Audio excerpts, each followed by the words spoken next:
ಜಂಜಡದಿಂದ ವಿಮುಕ್ತರಾಗಲು ಬಯಸುತ್ತೀರೋ, ಈ ಸಂಸಾರವೆಂಬ ಸಮುದ್ರವನ್ನು ದಾಟಲು ಬಯಸುತ್ತಿದ್ದೀರೋ, ಅವರೆಲ್ಲರೂ ನನ್ನೊಡನೆ ಬನ್ನಿ. ನನ್ನಲ್ಲಿದೆ ಹರಿಗೋವು ಹರಿಯೆಡೆಗೆ ಹೋಗುವಂಥದ್ದು. ಈ ಸಂಸಾರ ಶರದಿಯನ್ನು ದಾಟುವಂತಹ ನಾವೇ ನನ್ನಲ್ಲಿದೆ, ಬನ್ನಿ ಬನ್ನಿ ಬನ್ನಿ. ಮೋಕ್ಷವನ್ನು ಪಡೆಯುವವರು ಎಲ್ಲರೂ ಮೋಕ್ಷಾಕಾಂಕ್ಷಿಗಳೇ. ಯಾರು ಹರಿಯ ಮೋಕ್ಷವನ್ನು ಬಯಸುತ್ತಾರೋ, ಯಾರು ಶ್ರೀಮನ್ನಾರಾಯಣನಲ್ಲಿ ಹೋಗಲು ಬಯಸುತ್ತಾರೋ, ಅವರೆಲ್ಲ ನನ್ನೊಡನೆ ಬನ್ನಿ. ಈ ದಿನ ನನ್ನೊಡನೆ ಬನ್ನಿ.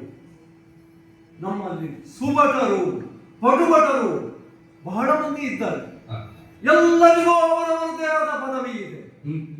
ಆದರೆ ಅದಕ್ಕಿಂತ ಮೇಲಿನದಾದ ಬಹಳ ಪದವಿಯದು ಒಂದೇ ಪದವಿ, ಹರಿಪಾದವೆಂಬ ಪದವಿ. ಆ ಪದವಿಯನ್ನು ಬಯಸುವವರು ನನ್ನೊಡನೆ ಬನ್ನಿ. ಯಾರೂ ತಪಸ್ಸನ್ನು ಆಚರಿಸಬೇಕಾಗಿಲ್ಲ, ಯಾರೂ ನಿದ್ದೆ ಕೆಡಬೇಕಾಗಿಲ್ಲ, ಯಾರು ಆಹಾರವನ್ನು ತ್ಯಜಿಸಬೇಕಾಗಿಲ್ಲ. ನನ್ನೊಡನೆ ಬಂದರೆ ಸಾಕು. ಯಾರು ಶ್ರೀಹರಿಯನ್ನು ಬಯಸಲು ತಪಸ್ಸನ್ನು ಆಚರಿಸುತ್ತಾರೋ ಅದು ಯಾವುದೂ ಬೇಡ.